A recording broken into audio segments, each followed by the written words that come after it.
Welcome back to another episode of the Bear Trap on the Boomer Bust channel, a Bears podcast by a Bears fan. I'm your host, Terry, and today talking about Nicholas Foles and Mitchell Trubisky.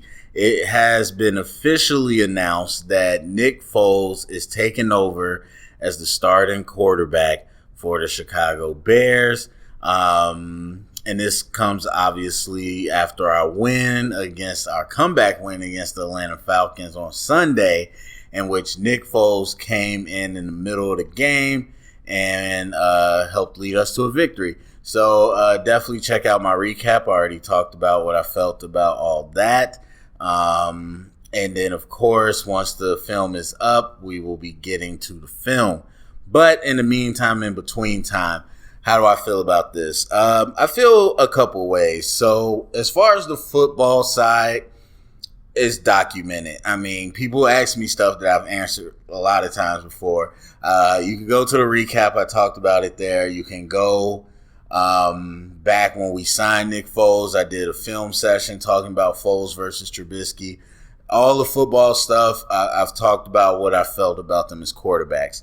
As far as like just the operations, the off-field, the perception of it, I feel weird about it because number one, my feeling, and I'm not going to be like everybody else, like I told you and I didn't know, especially because it's the Bears, and we'll get into that. I felt like it could have went either way. But my feeling after the game was you got to give it to Nick Foles because momentum's a thing, and fans are important, but at the end of the day, they're not the most important, but they do play a part. So fans would be upset. We know that.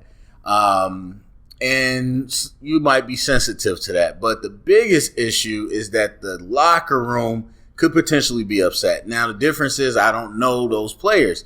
I don't know that locker room specifically. But the type of team we are, the way we play, the way we act, I can tell we are the type that will just be swinging with the momentum. And so, or at least that's my thought. And so if that's the case, momentum is tricky to mess with because players just, especially players that aren't, it's hard to say this without like saying something that's going to get people's panties in a bunch. But teams that aren't like elite level competitors, like they kind of sway with that stuff. They like, oh man, this is working. We love it. Please, let's do this. They always want to do that same thing because that's the only thing they've seen success with. Like they don't know how to go through that adversity and whatnot. And so when you got a team like that, if you got players like that, they want to ride the momentum. And the momentum is, the optics are, we just had a 3-touchdown comeback against the Atlanta Falcons. Now, we're going to take all the context out of all of that, but that's the perception. And so it would just really be a hard sell to the team if you were to be like, okay, after that, we're going to go back ahead and go with Trubisky. So I understand that was my feeling. But I also feel weird because this now makes me question the initial decision to make Trubisky the starter. What I said when they first did the trade and all that is I thought, people were asking who I thought would win. I said I thought it'd be Foles. And obviously this was pre-corona, but I still thought it would be Foles because you don't go get a guy like that to just sit on the bench. And so people argue with me like, oh, it's such a win because he's a great bench guy. He's a great mentor. Like he'll be happy to sit on the bench. And that all sounds cute. But at the end of the day, that don't mean anything about what he's happy to do. What talks is money. And I don't care that they restructured his contract. He was getting paid big bucks and he gets paid more than Trubisky. That's simple and plain. Even I said back then, I'm like, you can't, like the money talks, like all that stuff is cute, but when people, that's what players look at, especially the not smart players, that's all they can look at. Wow, he's getting more money and not playing. Like, what's going on? Why are we putting money into this player that could be going to us, or money that can be going to other people, and he's not playing? That's how some players think.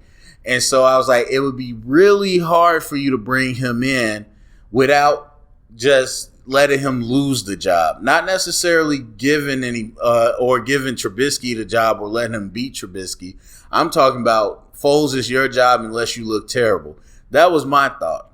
And, it was a win-win because, again, Trubisky, if he was better than you thought, then you could trade somebody.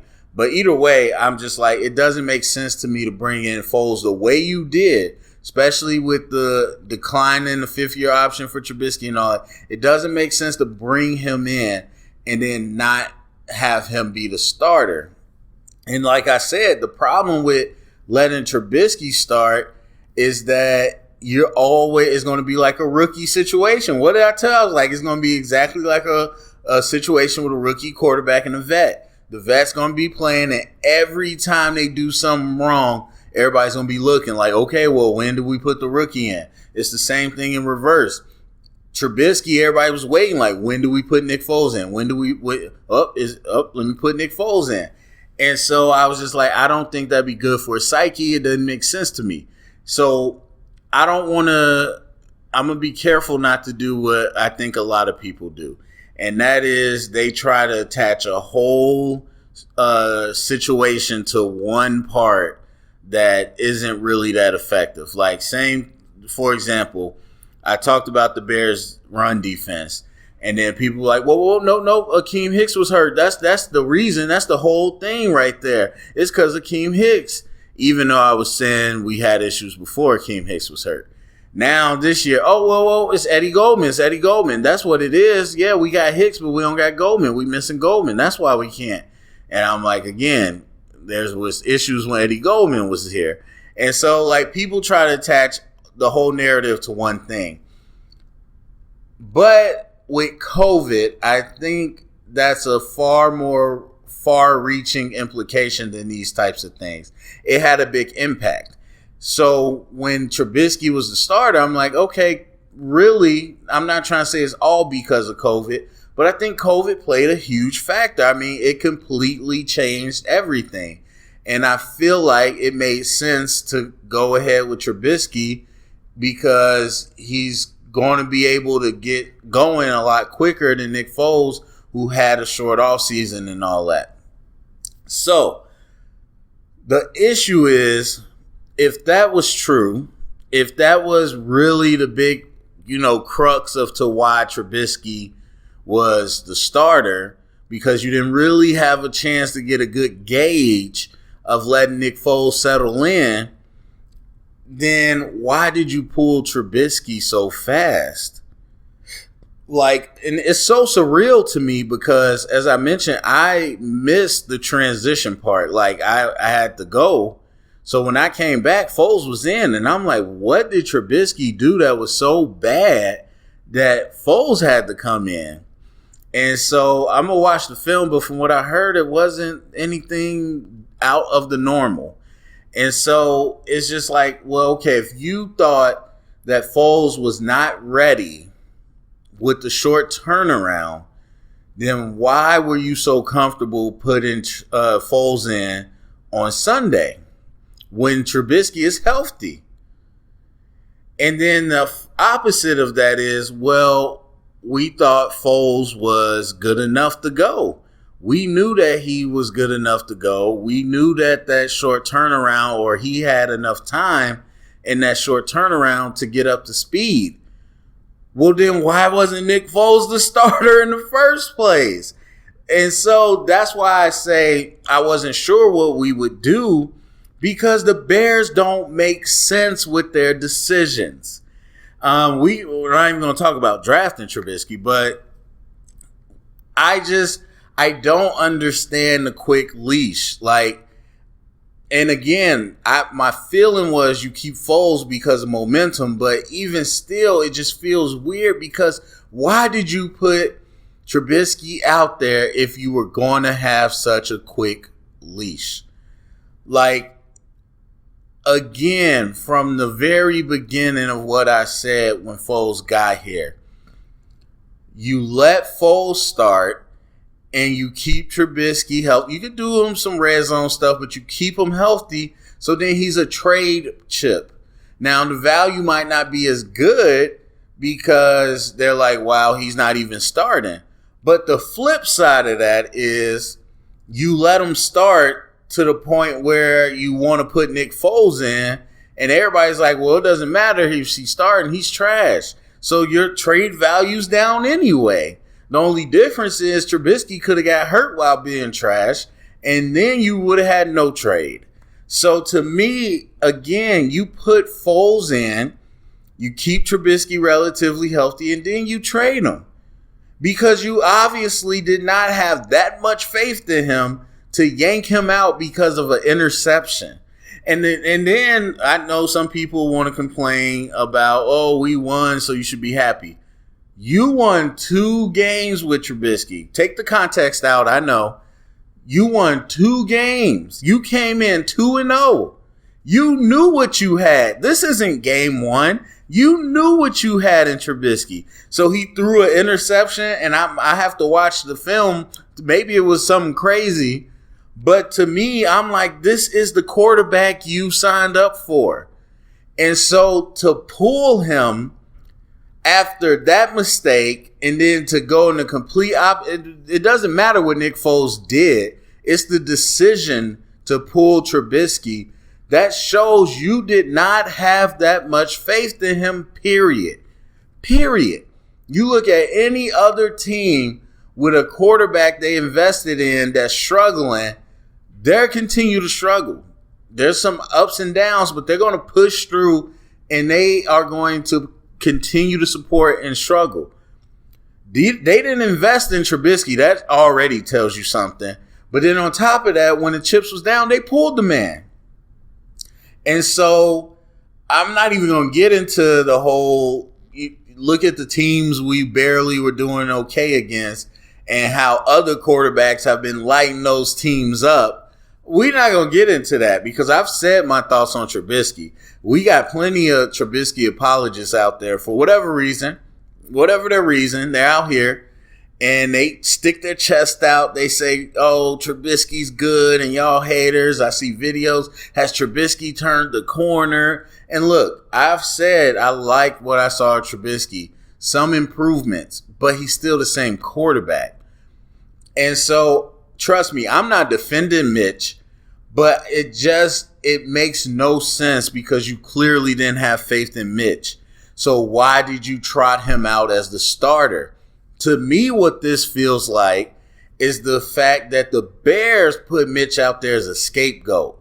Like, it was a very fake vote of confidence where, okay, you're the starter. You're our guy. Go out there, Mitch. Oh, Mitch just wasn't playing good. We gave him the shot. Like, it was I forgot the name of it, but they knew he was going to fail. And so they just gave him the opportunity to fail. So then the world can see. And then they say, well, okay, we're going to go ahead with Nick Foles now, which makes no sense to me. What was to gain? What was to gain? Now, obviously, I don't think anybody was like, okay, yeah, Nick Foles is a 3-touchdown comeback just sitting on the bench. Let's throw him in right now. Let's push the comeback button.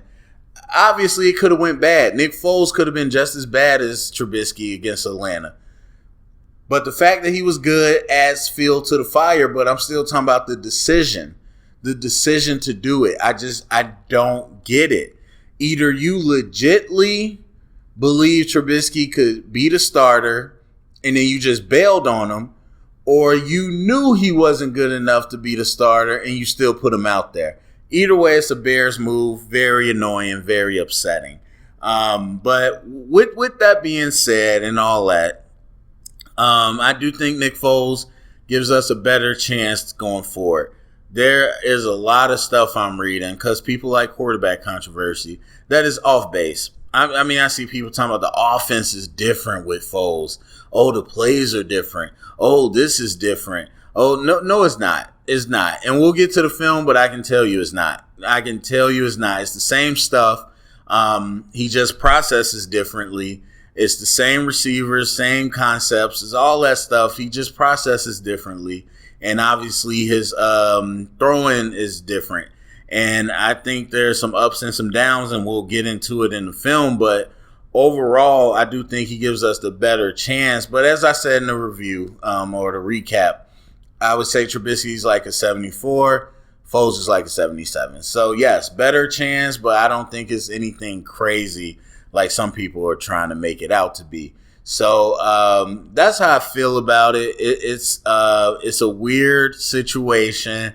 I saw Nagy say he wanted to talk to the quarterbacks, and, kudos to Mitch. It's fine, whatever. Mitch has been exactly what I said after the first year. Exactly. He has been consistently that guy. And that's fine. I get people want to call themselves optimists and they think the best of things, but Trubisky has panned out to be exactly what I thought. And I see a lot of people saying his career is over. I 100% expect him to come out as a red zone quarterback. As I said when Foles first got here, I still think they'll do some funky things with that, similar to Mariota, similar to how the Eagles eventually will use Jalen Hurts. I think that's going to happen. I do think, as I said last year, Trubisky needs a reset and could be better elsewhere. I don't know 100% that we'll trade him, but I do think after this year he'll go somewhere else. But people saying like his career is over, he's never going to play another down, I don't know if that's exactly true, especially because Nick Foles doesn't have the greatest injury history. So there's that. But yeah, overall, that's what I think about it. Go to the comment section. Let me know what you think. Share it around. Get the conversation started. Thumbs up, subscribe, and remember, stay up and bear down.